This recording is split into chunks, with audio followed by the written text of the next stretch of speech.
Welcome to our annual Ingathering and Water Communion service. Traditionally, on a Sunday right before students return to school, often near Labor Day, many Unitarian Universalist congregations begin the new congregational year with Ingathering. For the last 4 decades, many have included the water communion, also known as the water ceremony or the mingling of waters. Ingathering marks a return to regular church attendance after a summer away from school, and sometimes away from home on vacation. Many attribute the summer break to an agrarian society's need for the entire family to help on the farm, but extra hands are typically needed for spring planting and the fall harvest, not during the summer. More likely is the fact that before air conditioning, cities made of asphalt, glass, and metal created a sweltering environment with very little relief. America's middle and upper class families would escape to the cooler countryside. Certainly, some of the Unitarians and Universalists in Boston followed this pattern.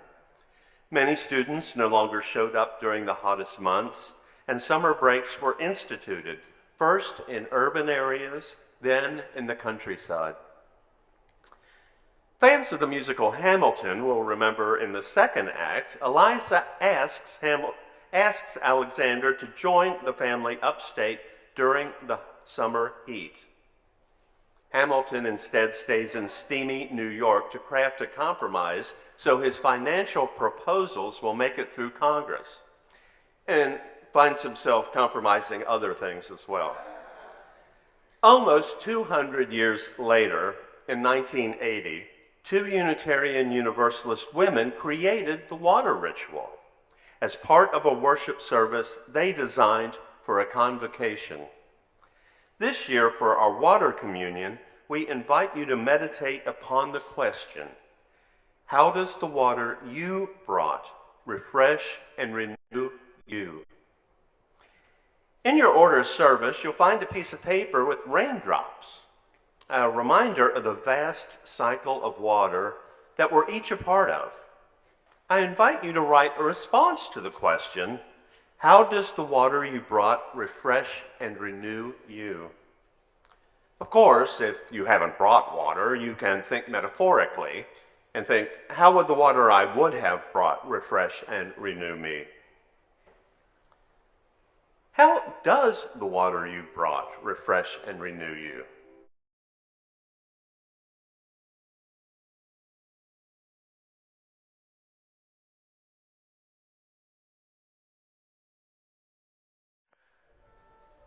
Nineteenth century teacher, poet, and author Lucy Larcombe wrote, "A drop of water, if it could write out its own history, would explain the universe to us."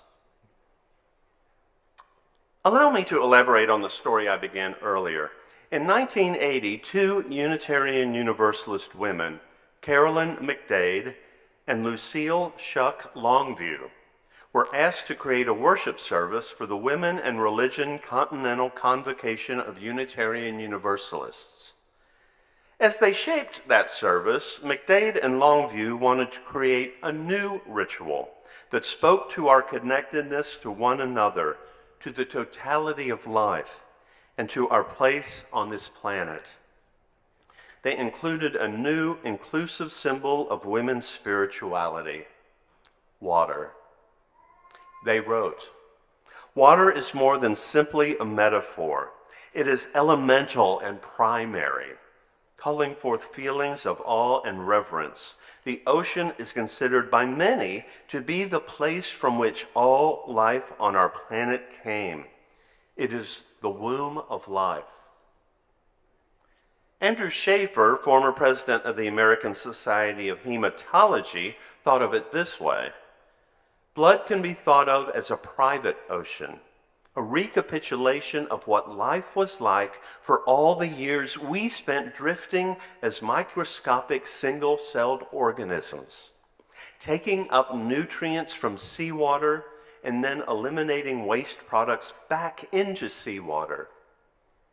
Not only is blood mostly water, but the watery portion of blood, the plasma, has a concentration of salt and other ions that is remarkably similar to seawater. Our interconnectedness is pulsing through our bodies. So, water is not only a metaphor for interconnectedness, it is the reality. It is the main constituent of Earth's hydrosphere and the fluids of all known living organisms. Water covers about 71% of the Earth's surface, mostly in seas and oceans. Even without providing food or energy, it is vital for all known forms of life. Just as in one drop of water are found all the secrets of all the oceans, one drop might reflect all the elements of the interdependent web of all existence of which we are a part. Now, imagine if that drop was faceted. According to a legend, the Vedic god Indra has a net that hangs over his palace on Mount Meru, the axis mundi of Hindu cosmology and Hindu mythology.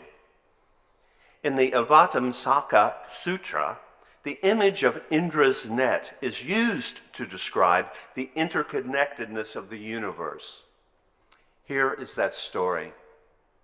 Far away in the heavenly abode of the great god Indra, there's a wonderful net which has been hung by some cunning craftsman in such a manner that it stretches out infinitely in all directions. In accordance with the extravagant tastes of deities, the craftsman has hung a single glittering jewel in each eye of the net. And since the net itself is infinite in dimension, the jewels are infinite in number. There hang the jewels, glittering like stars in the first magnitude, a wonderful sight to behold.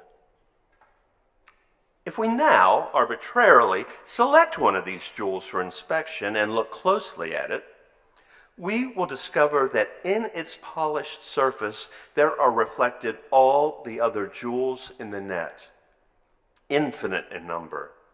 Not only that, but each of the jewels reflected in this one jewel is also reflecting all the other jewels, so that there's an infinite reflecting process occurring.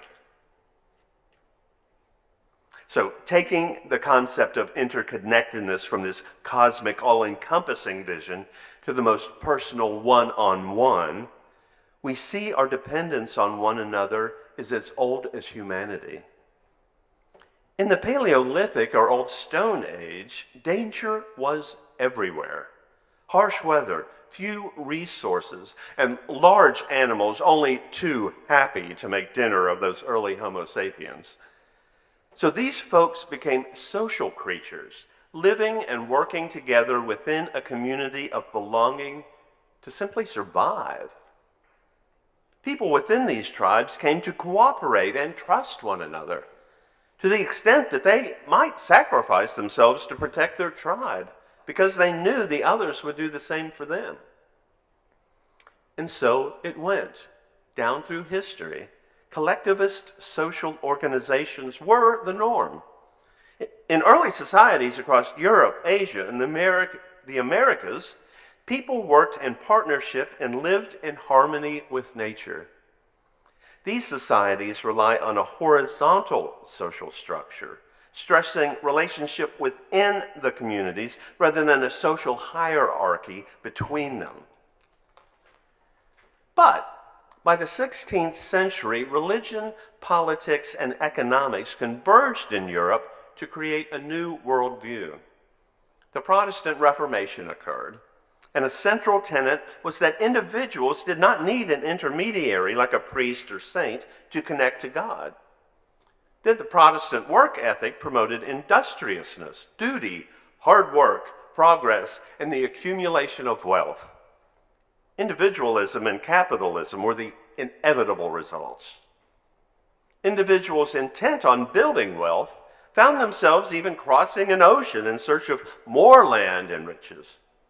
Then when encountering cultures with strong religious, ethnic, and familial group ties, not to mention respect for the land, there was an inevitable clash. These collectivist groups suffered from colonialist efforts to establish individualistic social organizations that contradicted indigenous cultural values. Now, because of division of labor and the importance of innovation over social norms, individualist social organizations are considered more efficient than collectivist societies, to those to whom efficiency and profit are paramount. But I believe it doesn't take long to see what gets lost. Stone Age citizens may have made prehistoric heroes of those willing to sacrifice themselves to a saber-toothed tiger for the good of the tribe. But in today's corporate culture, the heroes are those willing to sacrifice others so that they may gain. Usually only in a business sense, but not always. Many people began to question that dog-eat-dog Western view of a workplace and career during the pandemic. In what has been referred to as the Great Resignation, nearly 57 million Americans quit their jobs between January 2021 and February 2022. One writer called it, instead, the Great Exploration, because workers began re-examining their personal and professional priorities. People began to reconsider whether the time they spent away from family and friends to commute and work unpaid overtime was really worth it. People realized their boss on the Zoom call, referring to the worldwide wicked family, isn't family. The 4-year-old running amok over their shoulder during that Zoom call is whose family. The old friends who call us out of the blue to check up because the isolation was taking a toll on all of us are whose family. People were longing for human connection. The collectivist society features of strong religious and familial group ties began to gain importance over the individualist emphasis on unending hard work and the accumulation of wealth for us and our immediate family. We have slowly begun entering a time of coming back together. Some places we go are tentative about our maskless mingling and embracing. Other places seem to have not even heard of a pandemic. But is there now any question how important being together with one another is? Marked by this ingathering and beginning of the church year with our faith community. In one of my favorite quotes, Albert Einstein told us, "A human being is part of the whole called by us universe, a part limited in time and space. He experiences himself, his thoughts and feeling, as something separated from the rest, a kind of optical delusion of his consciousness. This delusion is a kind of prison for us, restricting us to our personal desires and to affection for a few persons nearest to us. Our task must be to free ourselves from this prison by widening our circle of compassion to embrace all living creatures and the whole of nature in its beauty." Which leads me to circle back to where I began. A drop of water, if it could write out its own history, would explain the universe to us.